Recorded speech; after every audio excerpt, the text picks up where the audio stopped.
Welcome back to Arabic Academy. History of Modern Arabic Literature. അതാണ് നമുക്ക് എടുക്കാനുള്ള വിഷയം. അഫ്ളലുൽ ഉലമയുടെ 6th സെമ്മിലെ കോഴ്സാണത്. ആധുനിക അറബി സാഹിത്യത്തിന്റെ ചരിത്രം. ഈ പുസ്തകത്തിന്റെ മെറ്റീരിയൽ കുറെ കൂടി സാഹിത്യപൂർണമായിട്ടാണ് ഇത് എഴുതിയിട്ടുണ്ടാവുക. അപ്പം നമ്മൾ അതിലെ നോട്ട്സുകൾ ചെയ്തെടുക്കുമ്പോൾ ഒന്നുകൂടി വളരെ കൃത്യമായി നോട്ട്സുകളാക്കി നമ്മൾ മനസ്സിലാക്കണം. 5 മൊഡ്യൂൾസ് ആണ് നമുക്കുള്ളത്. Module 1, module 2, module 3, module 4, module 5. അങ്ങനെ മൊഡ്യൂൾ 5 എണ്ണമാണ് നമുക്കുണ്ടാവുക. Okay, right. ഇതിൽ മൊഡ്യൂൾ 1 നോക്കാം. മൊഡ്യൂൾ 1 അന്നസറുൽ അറബി വ തതവ്വുറുഹു ഫിൽ അസ്റിൽ ഹദീസ്. ആധുനിക അറബി സാഹിത്യത്തിലെ ആധുനിക കാലഘട്ടത്തിലെ അറബി ഗദ്യ സാഹിത്യവും അതിൻ്റെ പുരോഗതിയും. ഗദ്യ സാഹിത്യത്തെക്കുറിച്ചാണ് ആദ്യം പറയുന്നത്. അന്നസറു ഫന്നും മിനൽ ഫുനൂനിൽ അദബിയ്യ അൽ ഖദീമ. നസർ എന്ന് പറയുന്നത് വളരെ പുരാതന കാലം മുതൽക്ക് തന്നെ നിലനിൽക്കുന്ന ഒരു ഫന്നാണ്. ഗദ്യ സാഹിത്യം എന്ന് പറയുന്നത് വളരെ പുരാതന കാലം മുതൽക്ക് തന്നെ നിലനിൽക്കുന്ന ഒരു സാഹിത്യ ഇനമാണ്, ഒരു കലയാണ്. ഫല യജ്ഹദു അഹദു തവാജുദിഹി ഫിൽ ഉസൂരിൽ ഗാബിറ മിനൽ അസ്റിൽ ജാഹിലിയ. ജാഹിലി കാലഘട്ടം മുതൽക്ക് തന്നെ നസ്ർ നിലനിൽക്കുന്നുണ്ട്.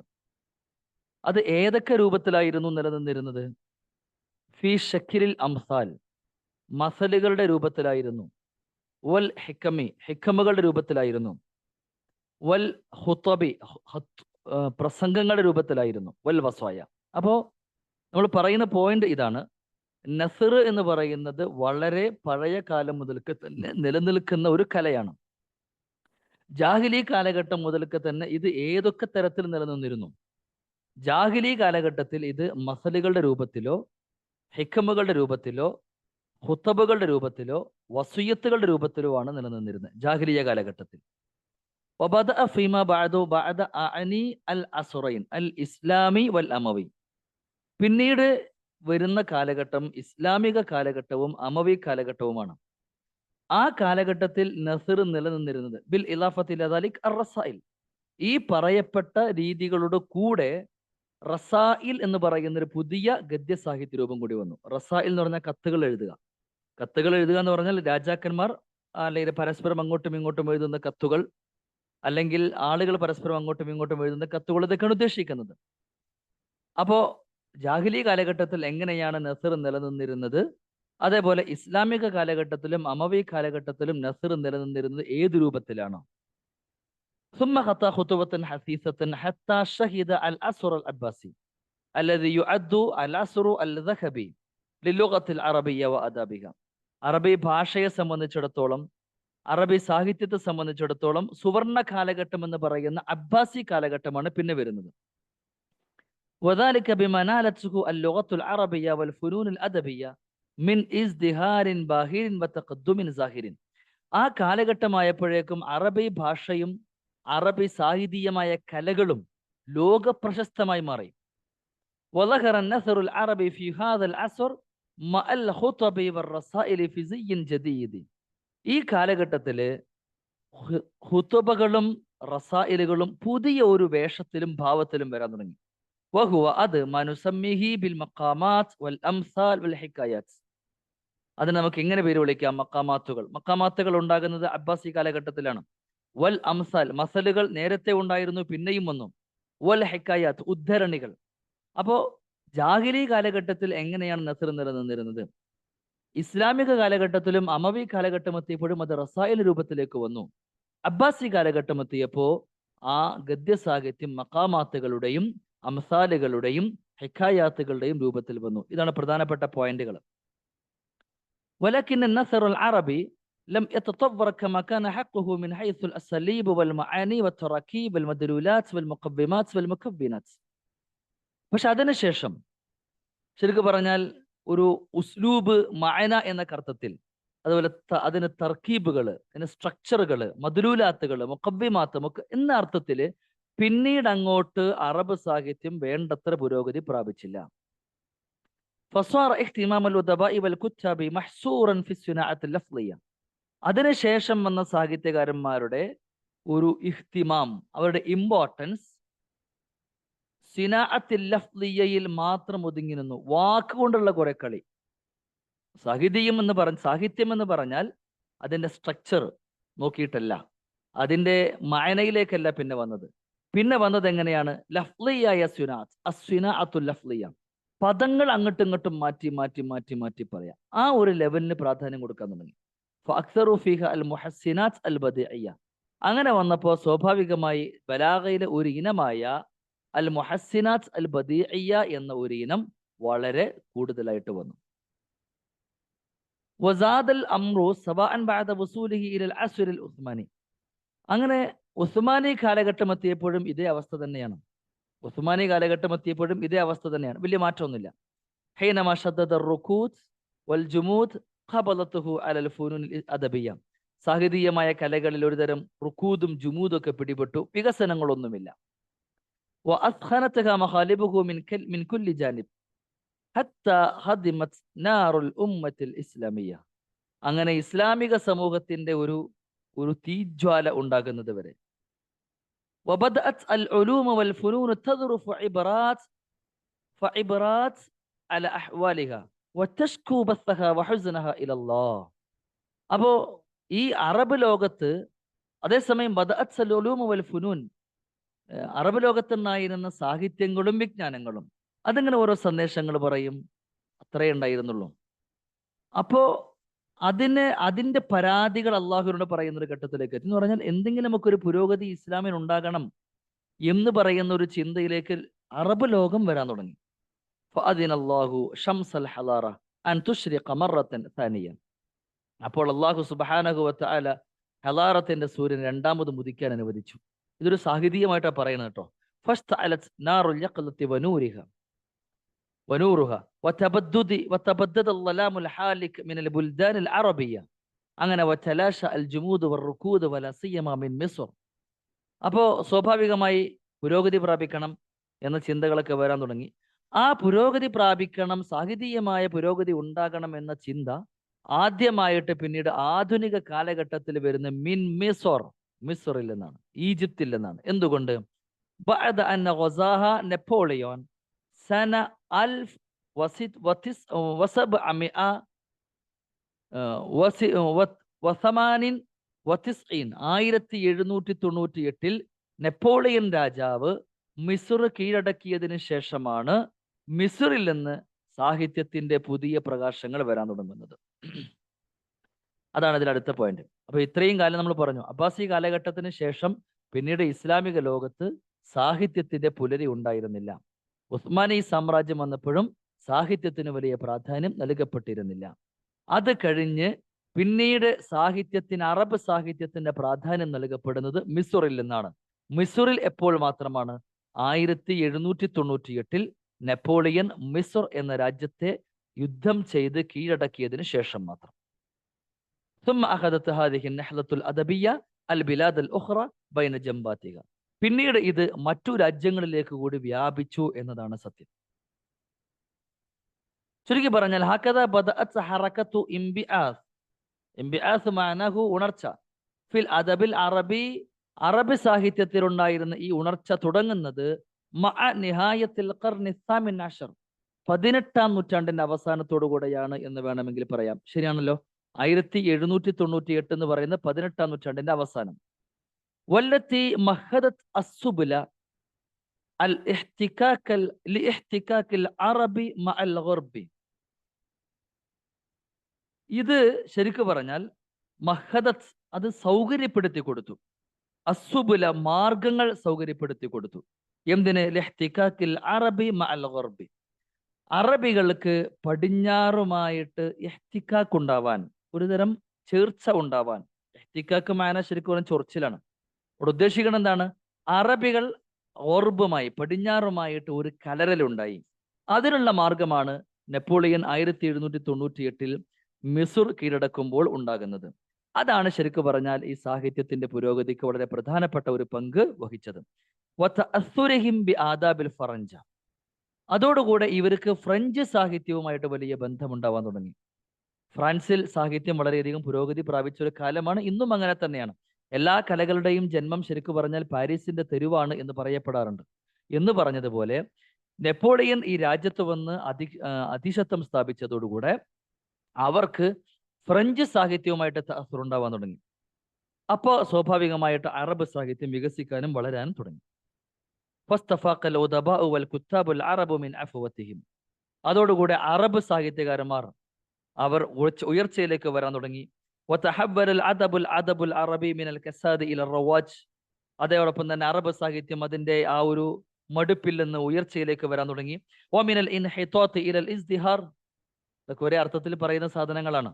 അത് കുറെ സാഹിത്യത്തിലാണ് പറയാം.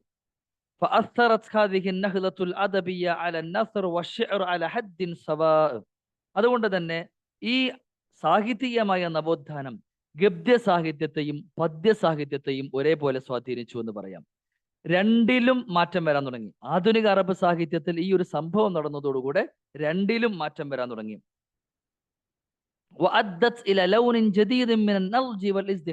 ഒരു പുതിയൊരു നിറം അറബ് സാഹിത്യത്തിന് നൽകി. പ്രത്യേകിച്ച് ഗദ്യം, ആ സാഹിത്യം കൂടുതൽ സ്വാതന്ത്ര്യം പ്രാപിക്കാൻ തുടങ്ങി.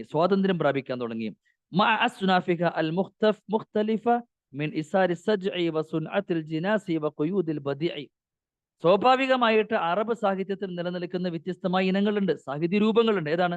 സജ് ഉണ്ടാവണം, പ്രാസമൊക്കണം. സുൻഅത്തുൽ ജിനാസ്, ജിനാസ് ഒരേപോലെയുള്ള സെന്റൻസുകൾ ഉണ്ടാവണം. ബദീ ഉണ്ടാവണം, എന്തെങ്കിലും ഒരു ഇൽമുൽ ബയാന്റെ പല ശാഖകൾ അതിലുണ്ടാവണം. അങ്ങനെ ഒരു നിബന്ധന ഉണ്ടായിരുന്നു. അതോടുകൂടെ ഗദ്യ സാഹിത്യത്തിൽ വേറെയും ചില കാര്യങ്ങൾ വരാൻ തുടങ്ങി.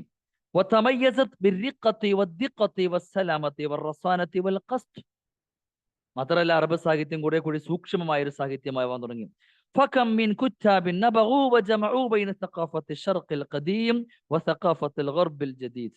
അപ്പോ എത്രയോ എഴുത്തുകാർ പഴയ നമ്മുടെ കിഴക്കൻ സംസ്കാരത്തെയും പുതിയ യൂറോപ്യൻ സംസ്കാരത്തെയും യോജിപ്പിക്കാൻ തുടങ്ങി. എന്താ പഴയ കിഴക്കൻ സംസ്കാരം എന്ന് പറഞ്ഞാൽ?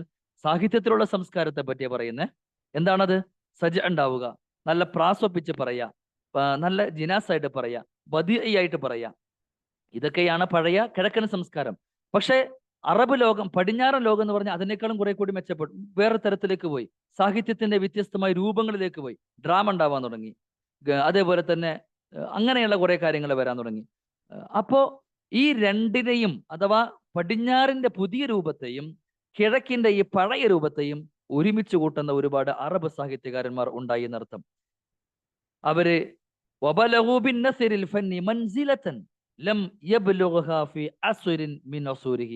ഈ കാലഘട്ടത്തിൽ ആർക്കും പറ്റാത്തൊരു ഒരു സ്ഥാനത്തേക്ക് അവർക്ക് ഉയരാൻ പറ്റി. അതോടുകൂടെ ഉസ്ലൂബുകൾ വ്യത്യസ്തമാവാൻ തുടങ്ങി. എഴുതുന്ന ഗറളുകൾ വ്യത്യസ്തമാവാൻ തുടങ്ങി. ഗറൾ എന്ന് പറഞ്ഞാൽ ഫഖറിന് വേണ്ടി, മദഹിന് വേണ്ടി ഒക്കെ എഴുതുക നമ്മൾ നേരത്തെ പറഞ്ഞിട്ടുണ്ടല്ലോ. അതിൽ വ്യത്യസ്തമാവാൻ തുടങ്ങി.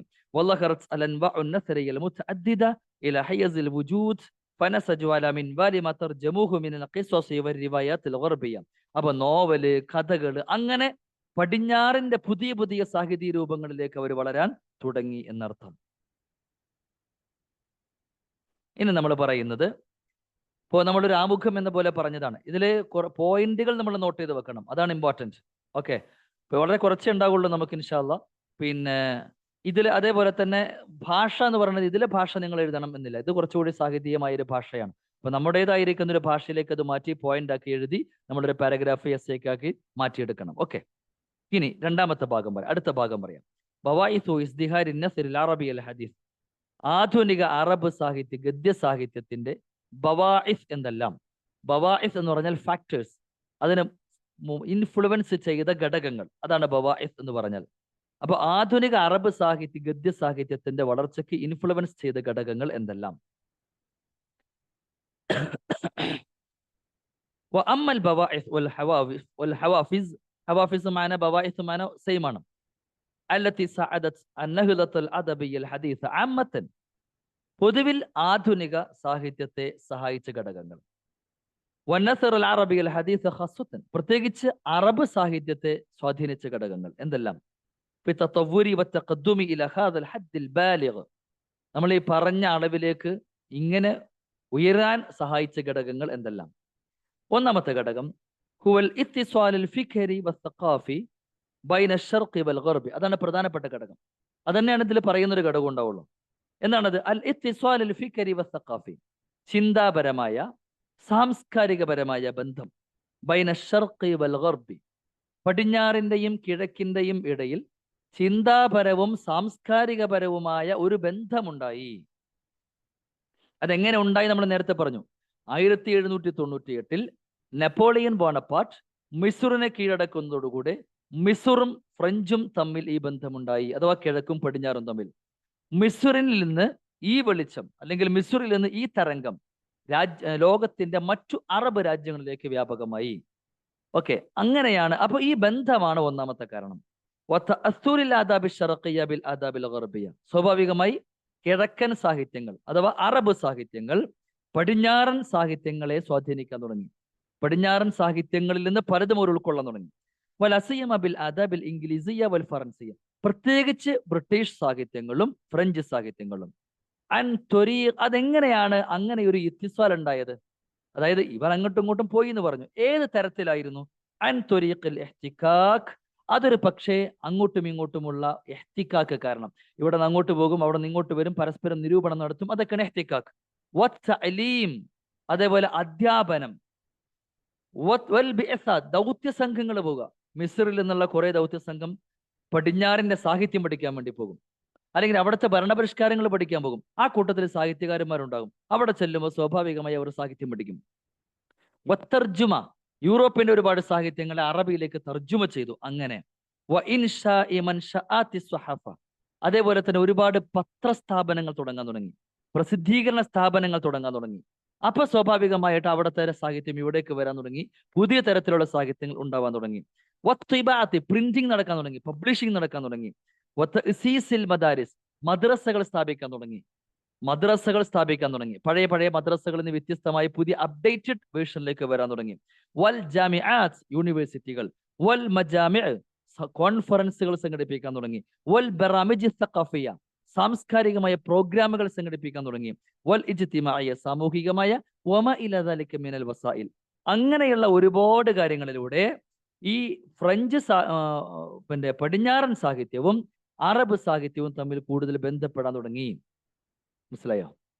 അതോടുകൂടെയാണ് ശരിക്കു പറഞ്ഞാൽ അറബ് സാഹിത്യത്തിന് വികാസം ഉണ്ടാവാൻ തുടങ്ങിയത്. അടുത്തത് അഇമ്മത്തുൻ നസ്റിൽ അറബിയ്യ അൽ ഹദീസ്, ആധുനിക അറബ് സാഹിത്യത്തിന്റെ പ്രധാനപ്പെട്ട ഇമാമുമാർ ആരെല്ലാം? കാന മിൻ അബ്റസി മആലിമിൻ നഹ്ലത്തി വത്തതവ്വുരി ഫി നസ്റിൽ അറബി അൽ ഹദീസ്, ആധുനിക അറബ് സാഹിത്യത്തിന്റെ പ്രധാനപ്പെട്ട പുരോഗതിയുടെ നവോത്ഥാനത്തിന്റെ പ്രധാനപ്പെട്ട ആളുകൾ. ളുഹൂറു ലൗനിൻ ജദീദിൻ ഫിൽ കിതാബത്തിൽ മുർസല അൽ മുതഹററ മിന അസ്സജ്ഇ വസ്സുൻഅതി വൽ ബദീഇ.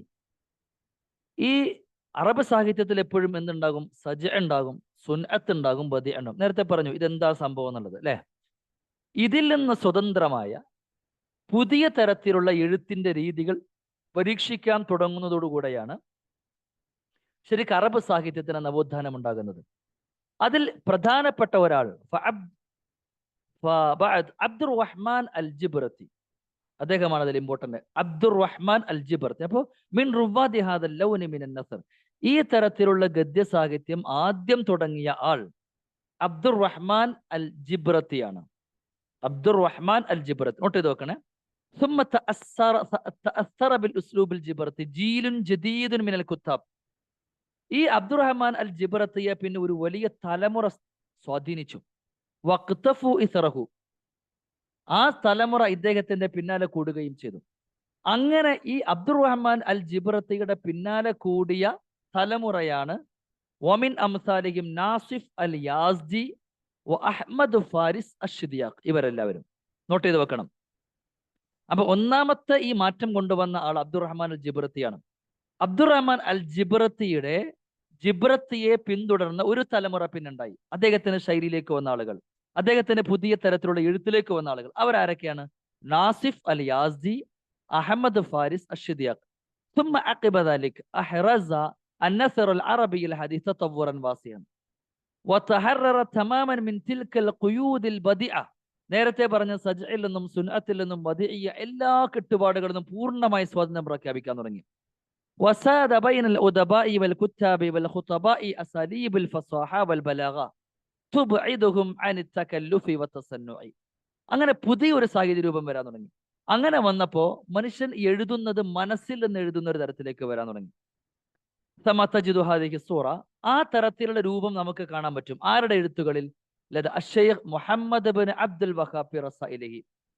അപ്പോ അബ്ദുറഹ്മാൻ അൽ ജബർത്തിക്ക് ശേഷം വരുന്ന രണ്ടാമത്തെ തലമുറ, ആധുനിക അറബ് സാഹിത്യത്തിന്റെ നവോത്ഥാനത്തിന്റെ രണ്ടാമത്തെ തലമുറ ആരായിരുന്നു? അബ്ദുറഹ്മാൻ ഇബിൻ വഹാബ്, മുഹമ്മദ് ബിൻ അബ്ദുൽ വഹാബ്. രണ്ടാമത്തെ അതിൽ കൂട്ടത്തിൽപ്പെട്ട മറ്റൊരാള് അശ്ശൈഖ് മുഹമ്മദ് അബ്ദുഹു ഫി മക്കാലാത്തി, അദ്ദേഹത്തിന്റെ മക്കാലാത്തുകളൊക്കെ അങ്ങനെയായിരുന്നു. മൂന്നാമത്തെ ആള് മുസ്തഫ കാമിൽ ഫി ഹുതുബത്തിഹി, തന്റെ ഹുതുബയിൽ മുസ്തഫ കാമിലിന്റെ ഒരു പ്രഭാഷണങ്ങൾ അങ്ങനെയായിരുന്നു. വശക്കീബ് അർസലാൻ, അദ്ദേഹമാണ് വ്യത്യസ്തമായ സാഹിത്യ വിഷയങ്ങളിൽ ഇത്തരത്തിലുള്ള ലേഖനങ്ങൾ എഴുതിയത്. ഷക്കീബ് അർസലാൻ.